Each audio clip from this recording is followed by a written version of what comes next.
you don't know who to contact? So Nitya had to go back to school. He's a med student. We're all working on telehelp in between shifts or after school and after work. And I think having that impact on patients is really what keeps us all going and motivated to continue working and volunteering with telehelp. So what are some of the other patient stories that really are just so rewarding that we were able to help? I think I remember a patient that came to us complaining of a headache that was unresponsive to treatments for years on end. I believe it was 2 years. And they first saw our generalist provider with us, and then later a neurologist. They were able to make a very rare diagnosis together. They treated patient empirically with a medication that would normally be used for that condition, and patient immediately responded to, and that relieved their headache for the first time in years. And I was just, we're all incredibly impressed by our providers, because it's not definitely not an easy diagnosis to make with so much limited information sometimes, as you do with telehealth visits. But it's just demonstrates that it's possible, that it is a model that can be used even in the setting as we are in, and can do truly impactful medicine.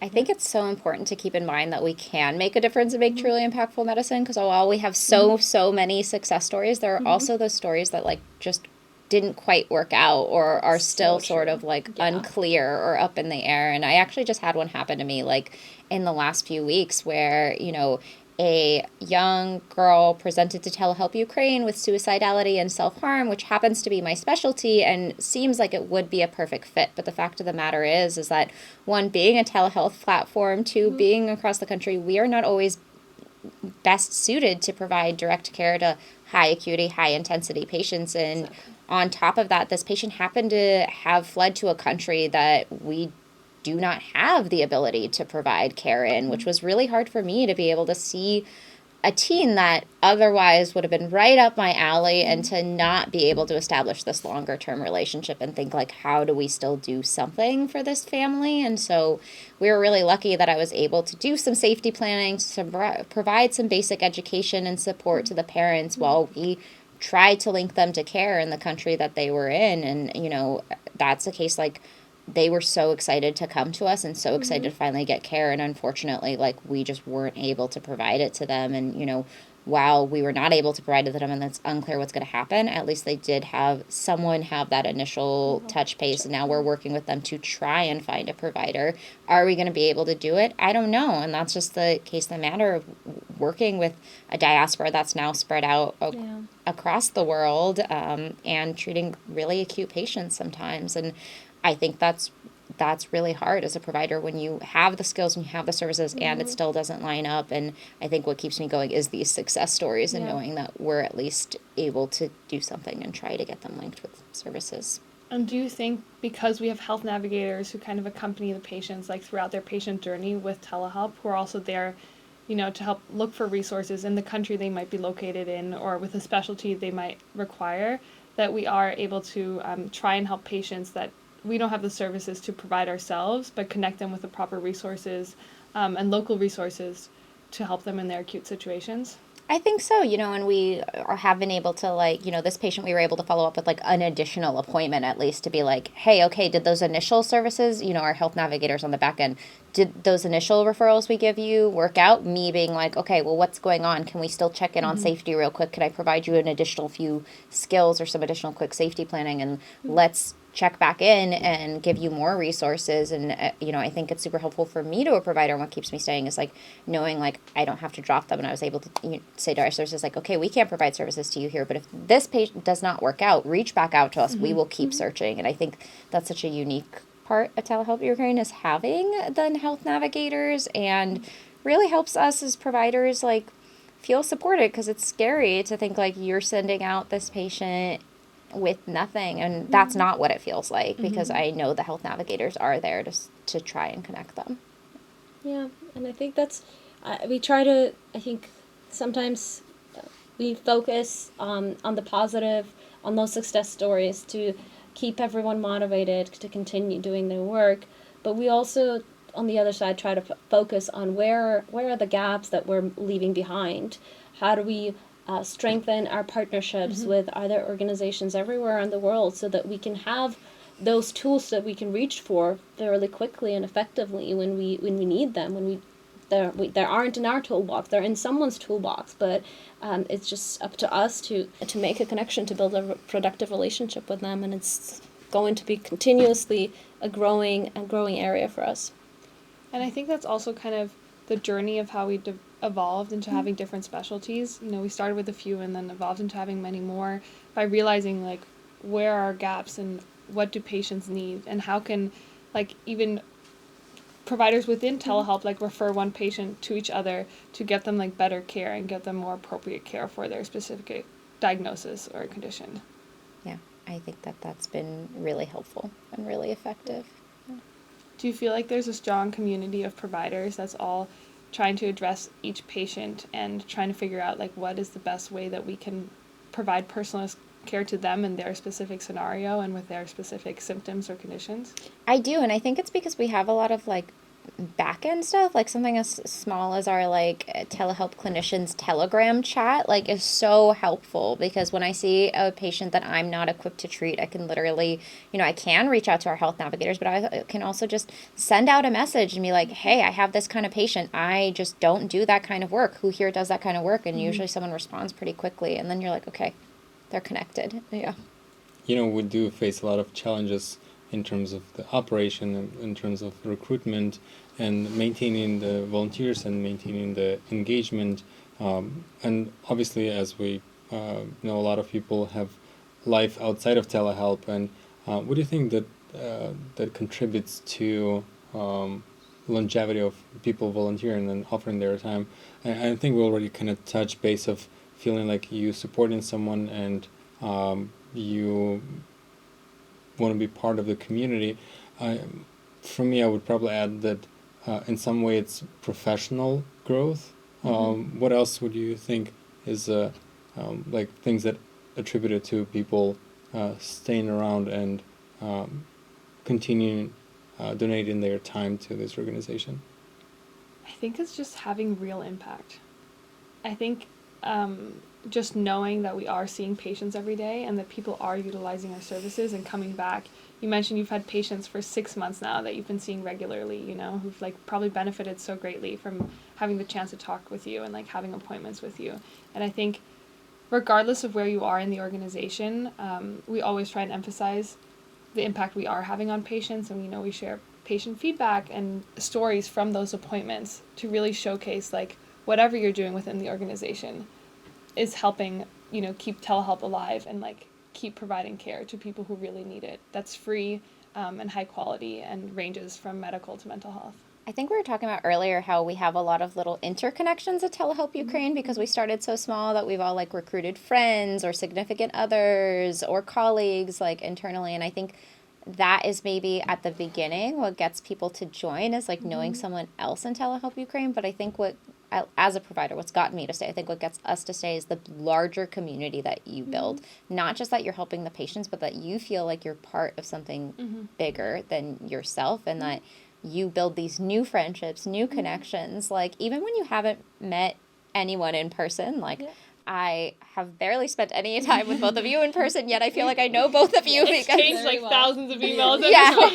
Yeah. And I think, like, having that, because especially in our often further divided world, it is such a unique thing to be brought together for a common mission, and I think that's what keeps people here. Yeah, I agree entirely. I get so inspired by what everyone else is doing and how much commitment I want every time when I feel like there's definitely moments, especially I remember a very specific one where this was maybe week 2 of the full-scale invasion, and I was like, well, this is not going to work, let's give up. And people like Zoe and others that were there, they're like, well, let's try this other thing, let's try to go at it another way. And there's definitely moments where you just life weighs you down with all of the things that come with it, but seeing that other people continue going and continue pushing that card and pulling that card together is just inspires me myself, and I've just learned so much from it. I've picked up skills that I've never thought I would need or never thought that I would be in a position to learn, and just learned from everyone, from just humanity and communication skills and teamwork and leadership, all of those things that I feel like it helps me grow as a person, and I hope that it does that for others as much.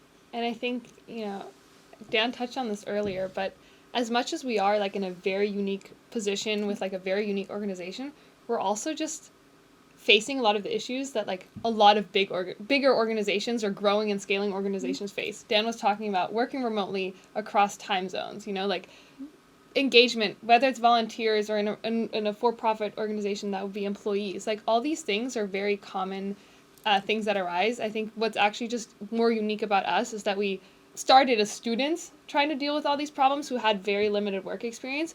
But as we've grown, I think we've realized like all of these have like bigger impact into our professional careers and have like taught us so many skills that we'll continue using throughout our careers, because at the end of the day, we're just part of an organization. And we're, yes, united under one mission, but like just executing tasks in order to make that happen. I'm getting teary-eyed and inspired just listening to you guys talk, which is, I feel like, always how I feel. I just want to recognize how many more technologies we learn to use. Things that I didn't even know existed or didn't have like slightest idea how to utilize them and how they can be useful in, just day-to-day operation.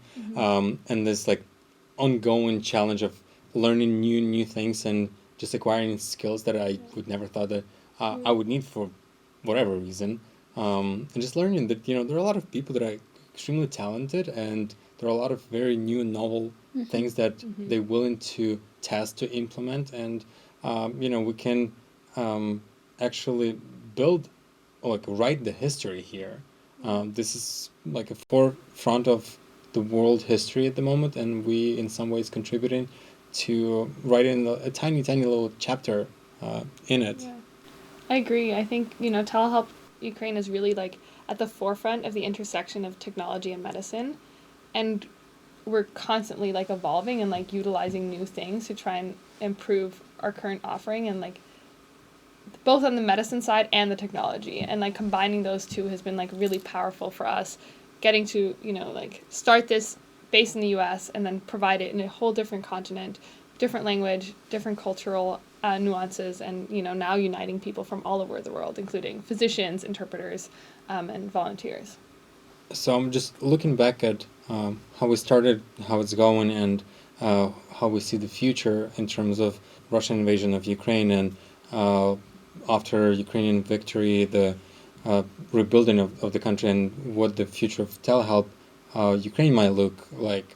I remember having a lot of discussions with our volunteers and directors of different kind of how this model can be currently tested and utilized in the future for disaster zones. Just utilize the world talents and maybe replace like interpreters, and like change the language on the web page and utilize the same sort of set of tools that we have been implementing and using in Ukraine to other areas. Like just recently, the earthquake in Turkey and Syria would have been like an example of where technology like Telehelp Ukraine can be utilized, and the experience that we learn in Ukraine responding to a disaster can be utilized in other places with the same energy and the same set of skills and talents that we have, just in a different part of the world. That really struck me at a clinical advisory meeting we had recently, where we've recently had a clinical advisor join that also sits on a panel at the World Health Organization, and he was talking about how useful this platform is and how it can really be moved to other things, and how he's like bringing information he learns from us back to World Health Organization. And I had this crazy moment where I was like, whoa, like, this is really working. Yeah. I just want to thank everyone involved for supporting Ukrainians throughout this year, and supporting Telehelp Ukraine and donating their time, knowledge, effort, and providing needed support to people on the ground in Ukraine and in Poland that suffer from war that Russia imposed on Ukraine. And if you feel like you are inspired by things that we do, by brave Ukrainians and you want to contribute either with your knowledge, with your time, or otherwise, feel free to check our social media platforms and check our webpage. So please go to www.telehelpukraine.com for more information and ways to help and ways to sign up to volunteer with us. And we just really all appreciate you. Thank you so much, and Slava Ukraini! Героям слава!